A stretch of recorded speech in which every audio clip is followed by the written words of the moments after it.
Assalamualaikum warahmatullahi wabarakatuh. Perkenalkan, nama saya Eden Mawati dengan NIM 3111-2020. Di sini saya akan membahas sedikit tentang artikel yang sedang saya tulis dan masih dalam revisi, yang dimana tentang serangan umum 4 hari di Solo pada tahun 1947 pada masa revolusi kemerdekaan. Kenapa saya memilih topik ini? Karena saya rasa topik ini itu belum terlalu dikenal orang dan penulisnya itu masih sedikit. Jadi sebenarnya untuk kalangan sejarawan atau peminat sejarah, peristiwa ini sudah mendapatkan tempat. Cuma di beberapa masyarakat awam, peperangan di masa revolusi ini hanya dikenal seperti di Surabaya pada tanggal 10 November dan di Yogyakarta pada tanggal 1 Maret. Padahal sebenarnya di Solo sendiri juga ada perjuangan serupa, bahkan bisa dibilang lebih keras, bahkan banyak korban, dan nasionalisme di Kota Solo juga tidak bisa dipandang sebelah mata. Saya di sini akan membahas rumusan masal dari latar belakang, kronologi berakhirnya serangan, dan dampak dari serangan tersebut. Yang pertama itu adalah latar belakang atau pemicu serangan. Ketika proklamasi kemerdekaan dikabarkan ke seluruh Indonesia, terutama di Solo, pemerintah Belanda waktu itu merasa kemerdekaan itu belum sah. Makanya mereka ingin menertibkan hal tersebut dan akhirnya terjadilah agresi militer 1 dan agresi militer Belanda 2. Peristiwa 4 hari di Solo merupakan bagian dari rentetan agresi militer Belanda yang kedua, yang pada saat itu Belanda masuk lagi dengan beberapa tentara-tentaranya. Untuk menanggapi kekacauan itu, pada tanggal 3 Agustus, Mayor Ahmadi, salah satu pemimpin dari tentara pelajar, mengadakan rapat bersama kolega-koleganya dan mengatakan bahwa akan terjadi peristiwa besar dan kita akan berkoordinasi untuk melakukan peperangan dan pertempuran. 2 hari setelahnya, yaitu pada tanggal 5 Agustus, Gubernur Militer Gatot Subroto mengirimkan surat penyerangan, dan 2 hari setelahnya baru terjadilah pertempuran 4 hari di Solo yang dimulai pada tanggal 7 Agustus 1949. Pertama ada kronologi serangan. Pada tanggal 7 Agustus, pada hari Minggu, tepatnya pukul 6 pagi, serangan besar dimulai terhadap tentara Belanda di Kota Solo. Serangan ini dilakukan secara bersama oleh pasukan SWK 106 Arjuna yang terdiri dari pasukan tentara pelajar dan pasukan lain dari luar daerah. Mereka menyerang dari segala penjuru desa di sekitar Kota Solo. Pasukan pelajar di bawah komando masing-masing bergerak masuk ke Kota Solo dari arah yang sudah ditentukan. Misalnya, Rayon 1 dipimpin oleh Kapten Prakoso menyerang dari utara, Rayon 2 dipimpin oleh Letnan Sumarto menyerang dari timur laut, Rayon 3 dipimpin oleh Kapten Suhendro menyerang dari selatan, dan yang terakhir Rayon 4 dipimpin oleh Kapten Abdul Latif bersama pasukan CSA Mukito yang menyerang dari bagian barat dan selatan. Pasukan secara tiba-tiba menyerang semua markas dan posisi tentara Belanda yang bersenjata lengkap.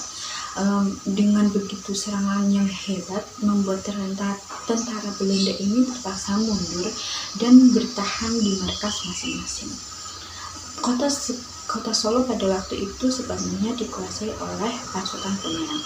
Namun pada pukul 3, tentara Belanda ini mulai melakukan penyerangan balik berupa balasan. Mereka menggunakan 6 pesawat terbang untuk membombardir daerah kampung-kampung Manahan dan Lawean, menyebabkan banyak rakyat menjadi korban. Pertempuran terus berlangsung hingga larut malam. Kemudian pada tanggal 8 Agustus 1949, mulai dari subuh hingga keesokan subuhnya, berarti pada tanggal 9 Agustus 1949 1949, serangan-serangan dilancarkan lagi dengan sangat gencar.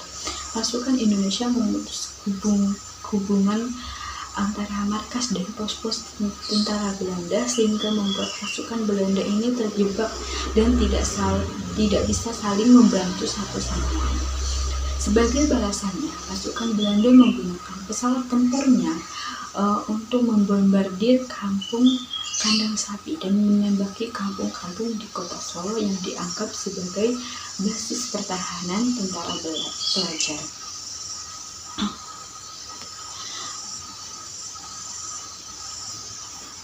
Setiap kampung yang berhasil diduduki oleh pasukan tentara pelajar, dikibarkannya bendera sebagai simbol kemenangan, yaitu di tiang listrik, telepon, atau puncak-puncak pohon. Masyarakat juga turut membantu pasukan tentara pelajar dengan membuat rintangan-rintangan di jalan. Sementara pertempuran masih berlangsung, pada pukul 10, Letkol Slamet Riyadi sebagai komandan pertempuran Panambaran Senopati mengeluarkan perintah siasat yang berisi instruksi untuk melakukan serangan perpisahan ke kota Solo dengan serangan umum besar-besaran pada tanggal 10 Agustus 1949. Kemudian pada tanggal 10 Agustus, yang merupakan puncak dari serangan besar-besaran yang terjadi di kota Solo, pasukan TNI Brid ke-5 yang dipimpin oleh Letkol Slamet Riyadi ikut serta dalam serangan ini. Pasukan dari luar kota juga datang untuk bergabung dalam serangan tersebut. Mereka menyerang markas-markas dari segala arah, dan pertempuran ini terhenti pada pukul 12 tengah malam, karena pada saat itu terjadi gencatan senjata sudah mulai berlaku. Kemudian ada berakhirnya serangan pada tanggal 11 Agustus sekitar pukul 5 pagi, saat suasana sedang dalam gencatan senjata. Pasukan Belanda melakukan pembunuhan massal terhadap rakyat di berbagai daerah seperti Keraton, Jayangan, Pasar Kembang, Pasar Nangko, Gading, dan tempat-tempat lainnya. Di daerah Gading, mereka menyerang markas TNI yang berada di rumah Dr. Padmanegoro. Pasukan gerincap membunuh 7 petugas TNI dan sekitar 50 orang pasien yang termasuk rakyat dan pejuang yang sedang terluka. Hanya seorang pelajar yang bernama Pratignya yang berhasil menyelamatkan diri, dan kemudian Pratignya ini berhasil kabur dari pembantaian, segera melaporkan kejadian tersebut ke markas pasukan tentara pelajar. Kemudian Kapten Hendro dan beberapa pasukannya melakukan pengejaran dan pengapungan terhadap pasukan Baris Hijau sebagai balasan atas tindakan kejam yang dilakukan oleh Belanda.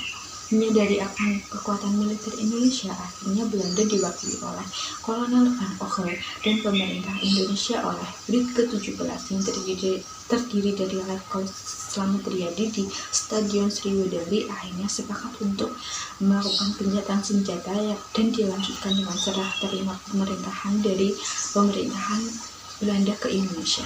Dengan adanya gencatan senjata dan penyerahan pemerintahan kepada bangsa Indonesia, Belanda telah membuktikan kekalahannya melawan militer Indonesia.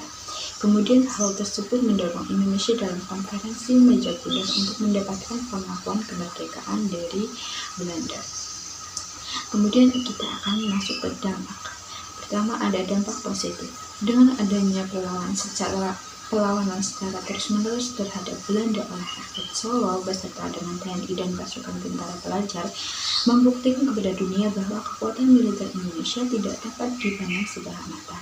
Kekalahan Belanda saat menyerang Solo yang saat itu termasuk salah satu kota dengan tingkat pertahanan yang kuat berhasil membawa Indonesia memperoleh kekuatan politik saat berjuang di meja diplomasi saat konferensi meja bundar.